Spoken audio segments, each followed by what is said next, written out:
हम बात करने जा रहे हैं गाउस के नियम और गाउस के नियम के अनुप्रयोग की।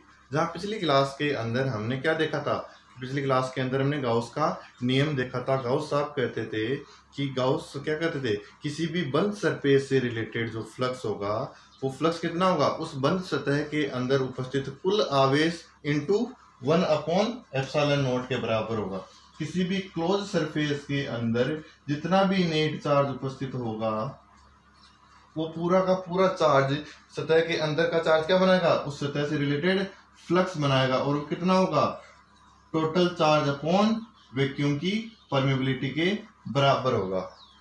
उससे पहले हमने क्या देखा था कि फ्लक्स होता क्या है। फ्लक्स क्या होता है, किसी भी सरफेस से परपेंडिकुलरली पास होने वाली इलेक्ट्रिक फील्ड लाइंस की संख्या उस सरफेस से रिलेटेड फ्लक्स बनाती है। उसके लिए फॉर्मूला क्या लिखा था, ई ए कोस ऑफ थीटा, ये कोस ऑफ थीटा लिखा था। तो ये जो दो फॉर्मूले आ गए, और अगर ये वेरिएबल हो, ए वेरिएबल हो या ई वेरिएबल हो, तो उसके लिए क्या लिखा था, समाकलन close surface E dot D ए लिखा था। तो ये तो था जनरल फ्लक्स का फॉर्मूला। और गाउस के अनुसार तो चार्ज अगर परिबद्ध हो तो उसका फॉर्मूला ये था।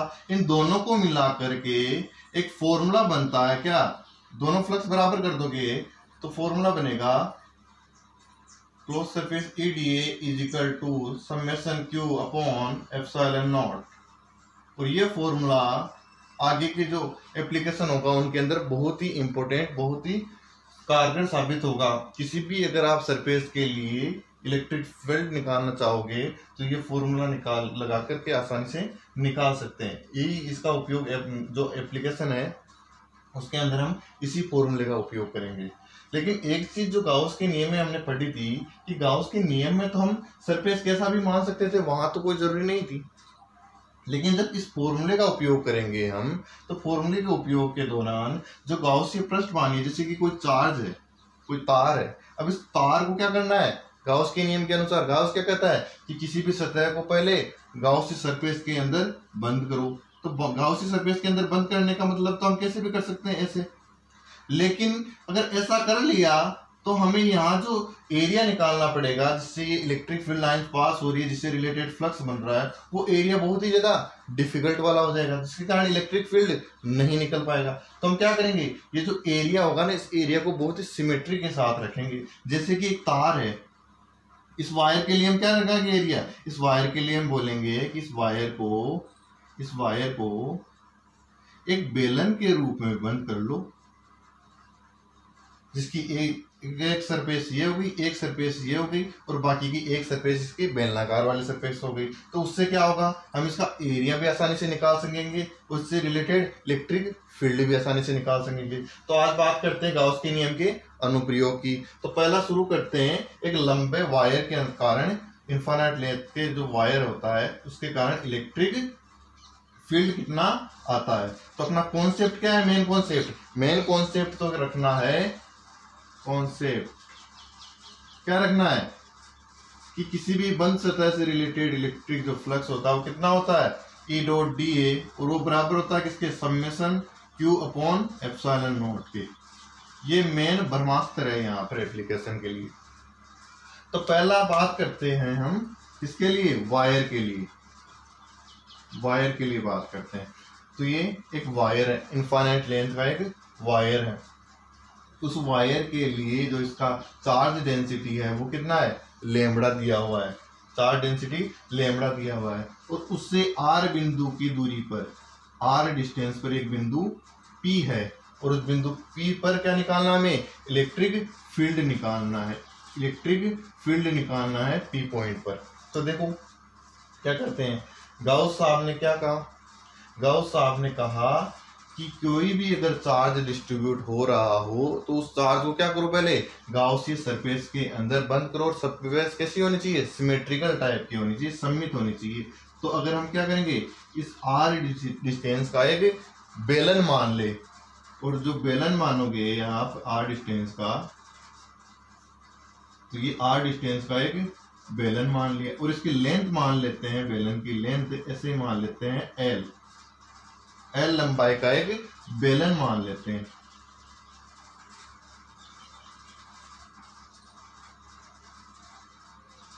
ये एल लंबाई का एक बेलन जिसका रेडियस कितना है आर है, ये बेलन बन गया। तो इससे रिलेटेड हमें क्या निकालना है, इलेक्ट्रिक फील्ड निकालना है। तो देखो ये जो वायर है अगर ये मान लो पॉजिटिवली चार्ज है, इसका लैम्बडा क्या है प्लस है, तो इससे क्या होगा, इलेक्ट्रिक फील्ड लाइंस क्या होगी, परपेंडिकुलरली पास होगी। जो वायर से जो तार है उसके कारण जो इलेक्ट्रिक फील्ड लाइंस आएंगी वो इलेक्ट्रिक फील्ड लाइंस ऐसे होगी, परपेंडिकुलरली प्रोड्यूस होगी, ऐसे प्रोड्यूस होगी इलेक्ट्रिक फील्ड लाइंस।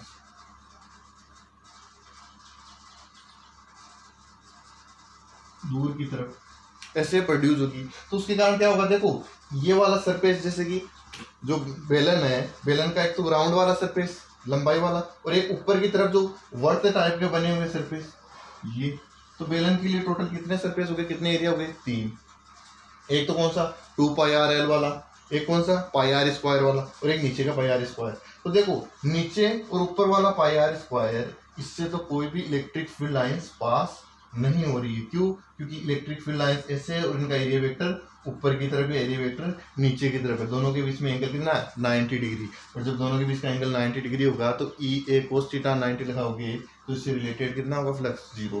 तो ये जो दो सरफेस है इनसे रिलेटेड फ्लक्स तो कितना होगा 0 वाला होगा। लेकिन जो इसका बेलन का जो वक्रीय पृष्ठ होगा, वर्गाकार पृष्ठ होगा, उससे जो πr² 2πrl को क्षेत्रफल बनाएगा उससे रिलेटेड फ्लक्स होगा, क्योंकि इसका एरिया वेक्टर आएगा इधर की तरफ और इलेक्ट्रिक फील्ड भी इधर की तरफ आएगा। तो ये फॉर्मूला लगाते हैं।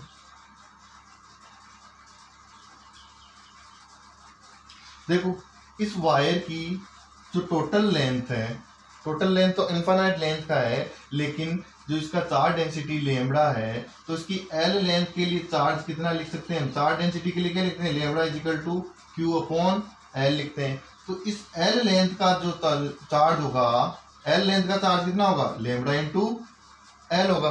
तो यहाँ पर हम इस जो सरफेस है इसके बाउंडेड चार्ज कितना हो गया, कुल L लैम्बडा हो गया। E पहली बात करते हैं किसकी, इस वाले की πr² वाले की, तो πr² स्मॉल r² कर लेते हैं और इन दोनों के बीच का जो एंगल होगा वो कितना होगा, cos 90 होगा, प्लस इस वाले का भी यही होगा, E πr² cos 90 plus E 2πrl 2πr × L और इसका आ जाएगा cos 0। वो बराबर हो जाएगा किसके, वो बराबर हो जाएगा कुल चार्ज अपॉन ε0 के बराबर। इसका वैल्यू हो गया 0, इसका वैल्यू भी हो गया 0, इसका वैल्यू कितना बचा, E.2πrl चार्ज का मान दिया हुआ है कितना, लैम्बडा × L अपॉन ε0, L से गया L तो E का मान आ गया कितना, लैम्बडा अपॉन 2πr ε0, या इसको ऐसे भी लिखा जा सकता है 2k λ/r, क्योंकि k का मान कितना होता है 1/4πε0। तो इसके लिए जो रिलेटेड इलेक्ट्रिक फील्ड होगा किसी वायर से रिलेटेड, तो उस वायर से रिलेटेड इलेक्ट्रिक फ्लक्स फील्ड कितना होगा 2k λ/r हो जाएगा, 2k λ/r हो जाएगा। तो ये तो आ गया वायर के कारण। अब हम देखते हैं किसके कारण, किसी भी कंडक्टिंग स्पेयर के कारण, कंडक्टिंग स्पेयर के कारण देखते हैं सेकंड।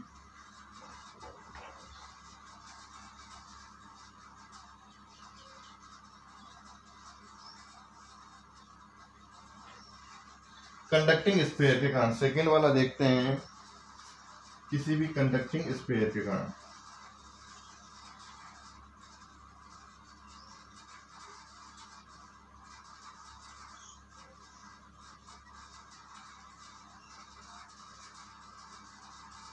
इसका रेडियस कितना है r है।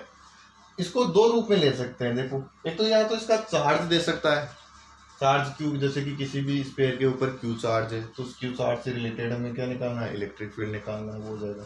या फिर इसका दे सकता है चार्ज डेंसिटी, जैसे कि कंडक्टिंग स्फीयर के लिए चार्ज डेंसिटी कौन सा आएगा, सिग्मा वाला आएगा। तो यहाँ पर सिग्मा के रूप में भी दे सकता है कई जगह Q के रूप में भी दे सकता है।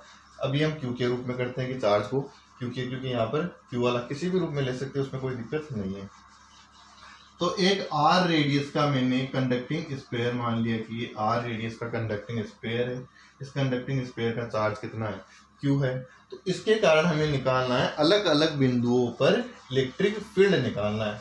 तो पहला अगर पॉइंट मान के चलूँ मैं, पहला पॉइंट मान के चलूँ कि इसके रेडियस के बाहर इसके सरफेस के बाहर है, r दूरी पर है, हमें इलेक्ट्रिक फील्ड निकालना है।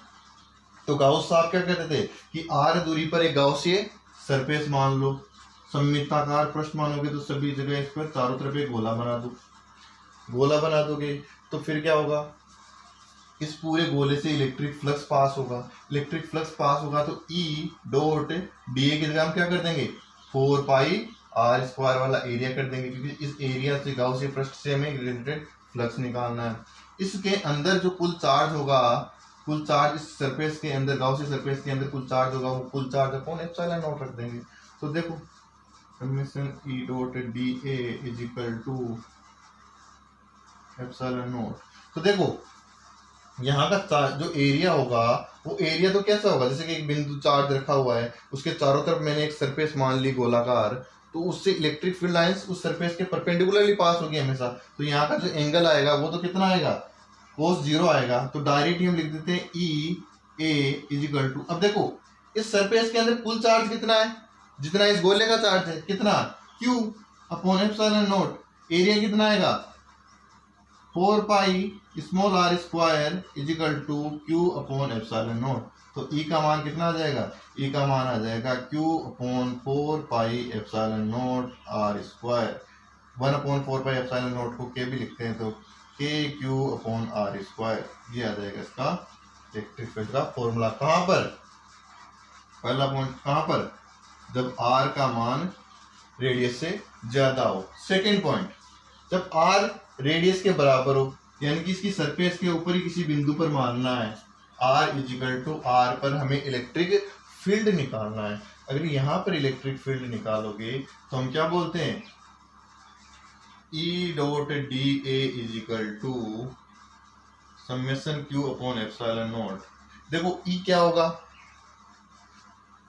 E तो हमें निकालना है, एरिया क्या होगा यहाँ का अगर यहाँ पर अगर मैं बिंदु मान रहा हूँ सेकंड के अंदर, अगर मैं यहाँ पर बिंदु मान रहा हूँ, जैसे कि r रेडियस का गोला है, उस सरफेस के ऊपर ही मैंने मान रहा हूँ, कहाँ पर, इस सरफेस के ऊपर ही कोई बिंदु मान के यहाँ पर ही हमें इलेक्ट्रिक फील्ड निकालना है। तो इसी से रिलेटेड हमें क्या बना देंगे, इस सरफेस के ऊपर ही हम गाउसियन पृष्ठ बना देंगे। तो गाउसियन पृष्ठ बना देंगे तो उस गाउसियन पृष्ठ का एरिया कितना हो जाएगा 4 पाई कैपिटल R स्क्वायर। तो E dot 4 pi capital R square equal to charge कितना है कुल, जितना इस सरफेस के अंदर उपस्थित है, सरफेस के अंदर कुल कितना उपस्थित है, Q आवेश उपस्थित है, तो Q अपॉन एप्सिलॉन नॉट। तो E equal to Q upon 4 pi epsilon naught capital R square, या K Q upon 4 pi capital R square हो जाएगा। जो थर्ड वाला होगा, थर्ड वाला क्या करते हैं, R कैपिटल R से छोटा है, रेडियस से छोटा है, मतलब कि स्फीयर के अंदर ही किसी बिंदु पर हमें क्या निकालना है, स्फीयर से अंदर ही किसी बिंदु पर हमारे पास में इलेक्ट्रिक फील्ड निकालना है। तो हम क्या बोलेंगे, इलेक्ट्रिक फील्ड निकालने के लिए r दूरी पर क्या निकालेंगे, गाउसियन सरफेस मानेंगे, सममित गाउसियन सरफेस मान ली। अब इस गाउसियन सरफेस तो मान ली, लेकिन इसका एरिया कितना होगा 4 पाई r स्क्वायर हो जाएगा, कोई दिक्कत नहीं होगी।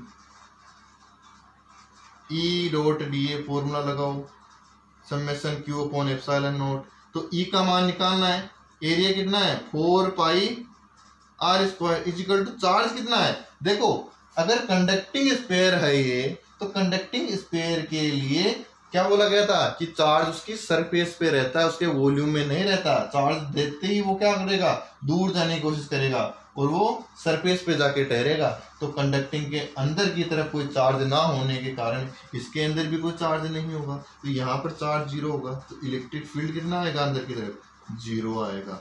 तो इलेक्ट्रिक फील्ड बाहर की तरफ कितना आता है, K Q upon R square, surface पे कितना आता है, के क्यू आर स्क्वायर, और अंदर की तरफ कितना आता है 0 आता है। तो ये कंडक्टिंग स्फीयर के कारण क्या आता है, इलेक्ट्रिक फील्ड या इलेक्ट्रिक विद्युत क्षेत्र आता है। अब देखो इसका ग्राफ भी बनता है सरफेस के कारण, इसके कंडक्टिंग स्फीयर के कारण। तो इसका ग्राफ कैसे बनता है, इसका ग्राफ ऐसे बनता है, इलेक्ट्रिक फील्ड और इसकी डिस्टेंस r से। देखो हमने पहले क्या किया, सबसे पहले क्या बोला कि इसके अंदर वाले पॉइंट यानी कि r बराबर 0 से अगर हम स्टार्ट होंगे, अंदर वाले पॉइंट से स्टार्ट होंगे, तो जब तक हम r इसकी रेडियस तक नहीं पहुंच जाएंगे तब तक तो हमारे पास में कोई भी इलेक्ट्रिक फील्ड नहीं आएगा। यानी कि r equal to capital R तक जब तक नहीं पहुंच जाएंगे तब तक तो हमारे पास में कोई फील्ड ही नहीं है, क्योंकि तब तक तो अंदर की तरफ कोई चार्ज ही नहीं होगा, तो उसके कारण कोई इलेक्ट्रिक फील्ड ही नहीं बनेगा। तो R रेडियस तक तो यानी कि किसी भी स्फीयर के अंदर तक, सरफेस तक तो कोई भी इलेक्ट्रिक फील्ड नहीं बनेगा। जैसे ही हम R पे आते हैं तो याद करो सरफेस वाले के कारण KQ कैपिटल R स्क्वायर आता था, एकदम से यहाँ पर इलेक्ट्रिक फील्ड बढ़ेगा और उसका मान कितना होगा KQ अपॉन R स्क्वायर, ये यहाँ पर हो जाएगा। फिर उसके बाद में क्या होगा, जैसे ही हम सरफेस से बाहर जाना स्टार्ट करेंगे, सरफेस से बाहर निकलना स्टार्ट करेंगे, तो वहां पर ये वाला फॉर्मूला आ जाएगा, यानी कि जो इलेक्ट्रिक फील्ड होगा वो दूरी के इनवर्सली स्क्वायर के समानुपाती होगा। तो इनवर्सली स्क्वायर के अनुसार होगा तो दूरी बढ़ेगी तो इलेक्ट्रिक फील्ड घटेगा, और इनवर्सली स्क्वायर के लिए क्या आता है, हाइपरबोला आता है। इसके लिए क्या लगाते हैं, E inversely proportional to R square. तो इसका जो ग्राफ आता है वो कुछ ऐसा टाइप का आता है, पहले 0 रहता है R तक, फिर R के बाद में R के ऊपर आ जाता है कितना KQ R स्क्वायर, मैक्सिमम होता है सरफेस के ऊपर इलेक्ट्रिक फील्ड, फिर उसके बाद में वो घटता चला जाता है। तो ये आता है कंडक्टिंग स्फीयर के कारण, कंडक्टिंग स्फीयर के कारण। इसके अंदर कौन सा आ सकता है, होलो या सॉलिड दोनों आ सकते हैं, ठोस या खोखला गोला जो चालक हो वो आ सकता है, और एक खोखला अचालक गोला भी आ सकता है, होलो नॉन कंडक्टिंग स्फीयर भी आ सकता है। क्यों, क्योंकि होलो नॉन कंडक्टिंग स्फीयर होगा, उस नॉन कंडक्टिंग स्फीयर पर भी क्या होगा, सरफेस पर ही पूरा चार्ज होगा, क्योंकि वो अंदर तो उसमें कुछ चार्ज है ही नहीं, होलो है। तो होलो नॉन कंडक्टिंग, ये किस के लिए आ सकता है, ये 3 के लिए आ सकता है। कंडक्टिंग में दोनों सॉलिड और होलो, और नॉन कंडक्टिंग में कौन सा वाला, होलो स्फीयर वाला आ जाएगा। तो इसके अंदर 3 आ सकते हैं ये सेम टाइप का सिनेरियो के अंदर। अब थर्ड बात करते हैं, फिर कौन सा बचा स्फीयर के अंदर, एक तो कंडक्टिंग नॉन कंडक्टिंग होता है, कंडक्टिंग के दोनों और नॉन कंडक्टिंग का एक होलो आ गया, तो क्या बचा, सॉलिड नॉन कंडक्टिंग स्फीयर। तो वो उसके बारे में बात करते हैं।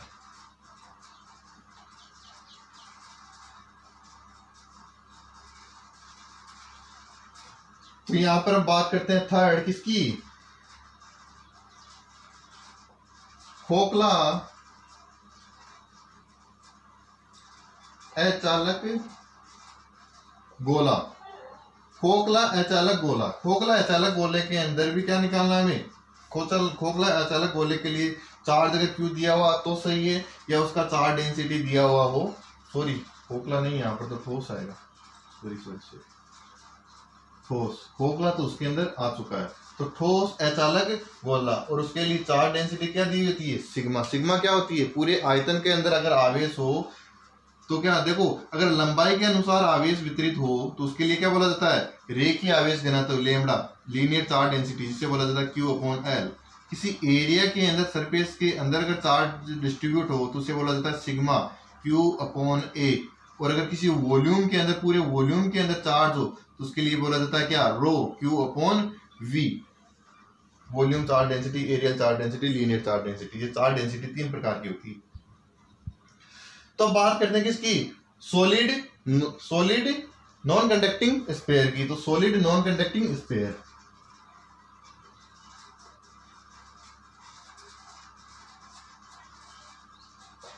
तो देखो ये एक सॉलिड स्फीयर आ गया, इसकी रेडियस मान लिया r, चार्ज मान लिया q।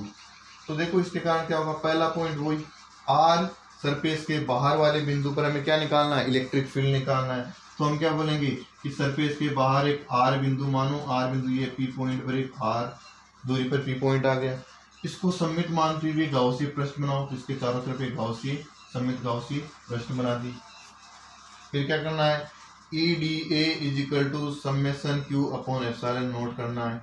E तो क्या निकालना है ही, एरिया कितना होगा इसका, एरिया इसका, इसके कारण एरिया तो वही हो जाएगा R दूरी पर 4 पाई R स्क्वायर, तो 4 pi R square equal to total charge कितना है, इस पूरी के अंदर ही अगर गोले को मान लिया, गोले को पूरी सरफेस के अंदर मान लिया, तो चार्ज तो टोटल Q हो ही जाएगा एप्सिलॉन नॉट। तो वही बाहर वाले बिंदु पर तो same KQ upon small r square, कोई चेंज नहीं आएगा। सरफेस वाले पॉइंट पर भी कोई चेंज नहीं आएगा। आर इजिकल टू आर मानोगे तो यहाँ पर अगर बिंदु आर पर मान लिया आपने, आर मान लिया, इसको गाउसियन पृष्ठ मान के हुए गोला बना दो, गाउसियन पृष्ठ मानते हुए गोला बना दोगे तो इसके अंदर कुल चार्ज क्यू आ जाएगा, एरिया आ जाएगा 4 पाई कैपिटल आर स्क्वायर। तो इसके कारण रिलेटेड इलेक्ट्रिक फील्ड भी कितना आ जाएगा, के क्यू अपॉन कैपिटल आर आ जाएगा। अब थर्ड वाला देखो, थर्ड वाला इसके लिए इंपॉर्टेंट है। थर्ड वाला क्या कहता है, थर्ड वाला कहता है कि अगर आर अंदर वाले बिंदु पर हो तो क्या होगा। देखो पूरा जो आर रेडियस का स्पेयर है वो तो ये है, और इसके कारण हमें क्या चाहिए, अंदर कोई बिंदु P पर जो कि स्मॉल r दूरी पर है उस पर हमें इलेक्ट्रिक फील्ड चाहिए। तो हम क्या बोलेंगे कि उस बिंदु P को केंद्र मानते हुए, इसको एक पॉइंट मानते हुए इसके चारों तरफ क्या कर देंगे, गाउसियन सरफेस बना देंगे। गाउसियन सरफेस बना दी, सिमेट्रिकल गाउसियन सरफेस हो गई, ये सिमेट्रिकल गाउसियन सरफेस हो गई। तो यहाँ पर जो सबसे इंपॉर्टेंट फैक्टर आने वाला वो क्या, चार्ज वाला। एरिया तो नॉर्मल है, अरे इसके लिए एरिया तो 4/r स्क्वायर नॉर्मल सी बात है, वो तो हो जाएगा।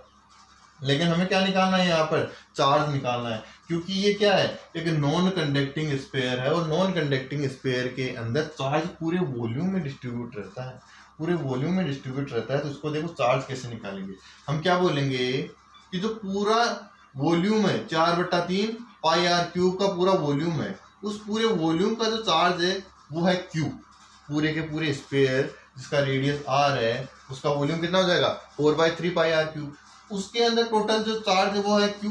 तो एकांक एरिया के अंदर, एकांक वॉल्यूम के अंदर सॉरी, पाई देने वाला चार्ज कितना हो जाएगा, Q/4/3 pi capital R cube. तो ये जो छोटा सा जो आर रेडियस का माना है वॉल्यूम, इसके कारण कितना हो जाएगा, 4/3 पाई आर क्यूब। कितना हो जाएगा, Q/4/3 pi capital R cube into 4/3 pi R cube. 4/3 pi से 4/3 पाई गया, बचा कितना नेट चार्ज, नेट चार्ज यहाँ पर बचा Q/r³ अरे ऐसा नहीं आता क्या, 10th के अंदर नहीं पढ़ा कि 4 पेन आते हैं 20 रुपए में, तो एक पेन आएगा 20/4 में, तो 5 पेन कितने में आएंगे, 20/4 इंटू 5, इसको काटोगे 5 25 रुपए में आ जाएंगे। वो वाला सिस्टम है कि पूरे आयतन का चार्ज है क्यू, तो एकांक आयतन का चार्ज हुआ क्यू बटा इतना, तो इतने वाले वॉल्यूम का चार्ज कितना होगा, इतना होगा Q capital R, Q small R upon capital R. इसके अंदर देखो अगर ये जो आर माना है हमने, अगर इस आर का मान 0 हो जाएगा, यानी कि मैं सेंटर पर चला जाऊंगा, तो कुल चार्ज कितना हो जाएगा, 0 हो जाएगा। और अगर ये आर में बढ़ते बढ़ते बढ़ते बढ़ते इसकी रेडियस तक पहुंच गया, आर का मतलब कैपिटल आर हो गया, तो कैपिटल आर से कैपिटल आर क्यूब, तो नेट चार्ज कितना हो जाएगा, क्यू हो जाएगा, यानी कि अपना निकाला हुआ सही भी है। तो आओ इसके ऊपर फॉर्मूला लगाते हैं, EDA = summation Q upon epsilon naught. E का तो हमें निकालना है, एरिया कितना है इसका, एरिया है इसका 4 pi small R square, Q कितना है, Q small R cube capital R cube epsilon naught. ये 2 पावर से इसको कटेगा तो 1 पावर बच जाएगा, तो इसका मान कितना आ जाएगा, KQR/R³, ये इसका फॉर्मूला आ जाएगा। इसको अगर इसके रूप में लिखोगे, सिग्मा के रूप में लिखोगे तो सिग्मा थोड़ी रो के रूप में लिखोगे तो रो क्या होता है, Q/4 पाई R³ होता है। तो ऊपर नीचे 3 से गुणा करोगे तो यहाँ पर आएगा ρR/3 एप्सिलॉन नॉट, रो के पदों में ये आ जाएगा इसका फॉर्मूला।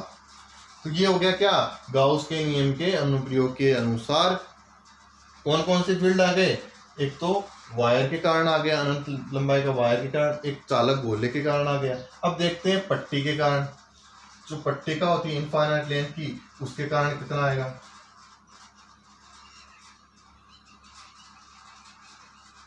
अच्छा इसके कारण ग्राफ रह गया पहले, तो इसके कारण ग्राफ कैसे बनेगा रे, इसके कारण ग्राफ बनेगा कि इसकी सेंटर वाले पॉइंट पर इलेक्ट्रिक फील्ड कितना होगा, इसके इलेक्ट्रिक फील्ड अंदर वाले पॉइंट के लिए हम लिखते हैं क्या, KQR/R³। अगर R का मान 0 होगा सेंटर पर तो इलेक्ट्रिक फील्ड 0 होगा। उसके बाद में E डायरेक्टली प्रोपोर्शनल R, यानी कि इसके अनुसार बढ़ेगा। फिर उसके बाद में जो R इजिकल टू R वाले पॉइंट पर मैक्सिमम होगा कितना, KQ अपॉन R स्क्वायर। उसके बाद में फिर वही इनवर्सली स्क्वायर के अनुसार चलेगा। तो E यहाँ पर डायरेक्टली प्रोपोर्शनल R और E यहाँ पर इनवर्सली स्क्वायर R के अनुसार चलेगा। तो ये इसका ग्राफ होता है। अब बात करते हैं इसकी प्लेट की, कंडक्टिंग प्लेट और नॉन कंडक्टिंग प्लेट के कारण इलेक्ट्रिक फील्ड।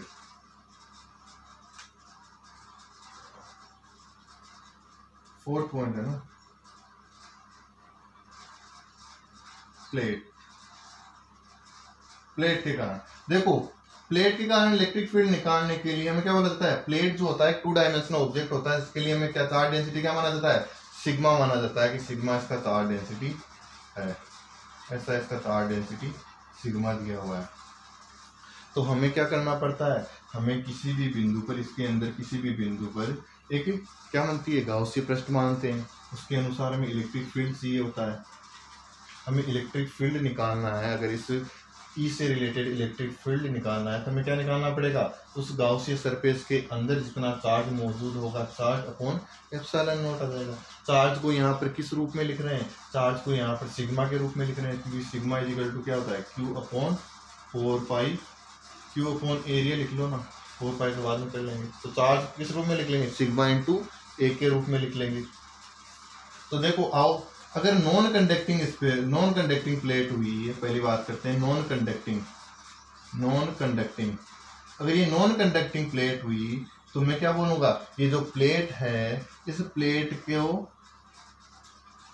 प्लेट को एक वक्री रूप बेलन के रूप में मान लेते हैं, एक बेलनाकार पृष्ठ बनाते हैं, इस सरफेस से रिलेटेड एक बेलनाकार सरफेस बना देते हैं, बेलन बना दिया। एक बेलन को मतलब कि इसको एक आर दूरी पर सममित पृष्ठ मानते हुए एक बेलन बना दिया। अब इस बेलन से जितना इलेक्ट्रिक फील्ड लाइंस पास होगी वो इसका फ्लक्स बनाएगी। तो देखो इस बेलन के लिए ये जो सरफेस कर्वेचर वाली सरफेस है, ये वाली सरफेस, अब ये अगर पट्टी है तो इस पट्टी से इलेक्ट्रिक फील्ड लाइन तो यूं पास होगी, इलेक्ट्रिक फील्ड लाइन तो यूं पास होगी, और ये जो वाला कर्वेचर वाला सरफेस है ये इसके क्या है, परपेंडिकुलरली है। तो इस कर्वेचर वाले सरफेस से तो कोई इलेक्ट्रिक फ्लक्स पास नहीं होगा, क्योंकि इलेक्ट्रिक फील्ड लाइन ही नहीं है, तो इससे कोई फ्लक्स नहीं बनेगा। लेकिन ये वाली जो वक्राकार सतह है इनसे क्या होगा, इनसे क्या बनेगा, इलेक्ट्रिक फ्लक्स बनेगा। तो देखो इस बेलन मानोगे तो बेलन के अंदर 3 सरफेस होगी, एक तो ये वाली सरफेस, एक ये वाली सरफेस और एक तीसरी ये वाली सरफेस होगी। इस वाली सरफेस से तो परपेंडिकुलरली पास होगा तो इससे फ्लक्स नहीं बनेगा, लेकिन इस वाली से और इस वाली से बनेगा, और वो पॉजिटिवली बनेगा कि नेगेटिवली बनेगा वो देखो। अगर ये प्लेट जो है ऐसा रखा हुआ है, इलेक्ट्रिक फील्ड लाइन से ऐसा पास हो रहा है, तो इस वाले का एरिया वेक्टर इधर आएगा, इलेक्ट्रिक फील्ड लाइन इधर आ रही है, यानी दोनों के बीच का एंगल 0। इस वाले सरफेस के लिए बात करते हैं, अगर प्लेट ऐसा है तो प्लेट से इलेक्ट्रिक फील्ड लाइन परपेंडिकुलरली बाहर निकलेगी, और अगर ये सरफेस का एरिया वेक्टर भी इधर होगा तो दोनों के बीच का एंगल 0। तो यहाँ पर भी EA आ जाएगा और यहाँ पर भी EA आ जाएगा। तो बात करते हैं किसकी, इलेक्ट्रिक फील्ड की। तो EDA equal to summation Q upon epsilon naught. E ये वाला area 2 pi RL into cos of 90 plus E इसका एरिया कितना, पाई R स्क्वायर। ये वाला अगर रेडियस R मान रहे हो तो ये पाई R स्क्वायर हो गया, तो पाई R स्क्वायर, और ये सब कितने हैं, 2 है सेम ही, उनका कोस कितना है, कोस है 0, इजिकल टू चार्ज कितना है, सिग्मा इंटू ए के रूप में, सिग्मा इंटू ए अपॉन एप्सिलॉन नॉट। ये वाला तो हो जाएगा 0, इधर कितना बच जाएगा 2e pi R square equal to, अब देखो सिग्मा और एरिया कितना होगा इसका, इस वक्राकार सतह का एरिया भी तो पाई R स्क्वायर ही होगा, इस वक्राकार सतह का एरिया जिससे फ्लक्स रिलेटेड हो रहा है वो पाई R स्क्वायर ही होगा, जो गाउसी सरफेस मानी है हमने, अपॉन एप्सिलॉन नॉट। पाई R स्क्वायर से पाई R स्क्वायर चला जाएगा, तो E का मान कितना आ जाएगा, सिग्मा अपॉन 2 एप्सिलॉन नॉट आ जाएगा। ये आ जाएगा नॉन कंडक्टिंग स्फीयर के लिए। और कंडक्टिंग स्फीयर के लिए क्या आ जाएगा, कंडक्टिंग स्फीयर के लिए ऐसा बोला जाता है कि कंडक्टिंग जो स्फीयर होता है कंडक्टिंग जो प्लेट होती है वो कंडक्टिंग प्लेट कैसे अब शो करती है, कंडक्टिंग प्लेट अपने आप को ऐसा शो करती है कि जो प्लेट होती है उस प्लेट के दोनों तरफ चार्ज डिस्ट्रीब्यूट होता है, वो प्लेट अपने आप को कुछ ऐसा शो करती है। ये दोनों इसके सतह होती तो पतली सी है, लेकिन ऐसा शो करता है उसका चार्ज एक कोना इधर वाला रहता है और एक कोना इधर वाला रहता है, ऐसे अपने आप को शो करती है। तो उससे रिलेटेड अब इलेक्ट्रिक फील्ड की बात करते हैं। तो उससे रिलेटेड इलेक्ट्रिक फील्ड कितना आता है, कंडक्टिंग प्लेट से रिलेटेड फील्ड कितना आता है। तो देखो कंडक्टिंग के लिए क्या बोला जाता है, कंडक्टिंग जो प्लेट होती है, कंडक्टिंग प्लेट ऐसा शो करती है अपने आप को, उसके इधर उधर भी चार्ज होगा, इसके इधर भी चार्ज होगा, और बीच वाले स्थान में कोई चार्ज नहीं होगा, बीच वाले कोई स्थान में कोई चार्ज नहीं होगा। उससे रिलेटेड क्या मान लेते हैं, गाउसियन सरफेस मान लेते हैं। एक आर रेडियस का गाउसियन सरफेस मान लिया, एक बेलन बना दिया यहां तक वाला। अब देखो यहां पर तो इस वाले के कारण देखो क्या होगा, दो प्लेट बन रही है, तो दो प्लेट के कारण इस वाले से सरफेस से रिलेटेड कोई फ्लक्स बनेगा नहीं, इससे रिलेटेड फ्लक्स बनेगा। लेकिन इस वाली सरफेस से क्या होगा, देखो इस वाली सरफेस के कारण ये वाला जो पॉजिटिव चार्ज होगा वो इलेक्ट्रिक फील्ड इधर बनाएगा, तो ये वाला क्या बनाएगा, इधर बनाएगा। तो इसके कारण जो नेट फ्लक्स होगा ना वो इसके कारण कितना हो जाएगा, जीरो हो जाएगा। तो अब की बार क्या हो जाएगा अपने पास में, सरफेस 3 में से 2 सरफेस के कारण फ्लक्स कितना हो जाएगा, जीरो हो जाएगा। कौन कौन सी, इसके कारण तो जीरो होगा क्योंकि इसका एरिया वेक्टर इधर है और इलेक्ट्रिक फील्ड लाइन इससे परपेंडिकुलरली पास हो रही है, इसका तो सीधा सीधा जीरो हो गया। इसका जीरो क्यों हुआ, क्योंकि अगर ऐसा हो कि एक चार्ज प्लेट ऐसी और एक चार्ज प्लेट ऐसी और इसके बीच वाले पॉइंट पर हमें कोई इलेक्ट्रिक फ्लक्स पूछे तो क्या बोलेगा कि इलेक्ट्रिक फील्ड लाइन इससे दूर और इससे भी दूर, तो नेट कितना हो गया, जीरो हो गया। अगर समान प्रकार का तो नेट कितना हो गया, जीरो हो गया। तो इसके कारण भी, इस वाली प्लेट के कारण भी, इस वाले वक्रकार सतह के कारण भी अब की बार फ्लक्स कितना हो जाएगा, जीरो हो जाएगा, और इसके कारण फ्लक्स कितना हो जाएगा, जीरो हो जाएगा। तो फ्लक्स बचेगा किसके कारण, सिर्फ एक पृष्ठ के कारण फ्लक्स बचेगा यहाँ पर। तो उसके लिए क्या लिख देंगे, ई और इसका रेडियस है आर, तो E pi R square is equal to sigma into area, तो वही pi R square upon epsilon naught. Pi R square से पाई आर स्क्वायर गया तो इसका मान हो जाएगा सिग्मा अपॉन एप्सिलॉन नॉट। तो कंडक्टिंग स्फीयर के लिए जो इलेक्ट्रिक फील्ड आता है वो आता है सिग्मा अपॉन एप्सिलॉन नॉट, और जो non conducting sphere, non conducting plate होती है उसके लिए आता है सिग्मा अपॉन 2 एप्सिलॉन नॉट। तो आज के लिए इतना ही काफी है। नेक्स्ट लेक्चर के अंदर बात करेंगे इलेक्ट्रिक पोटेंशियल की। धन्यवाद।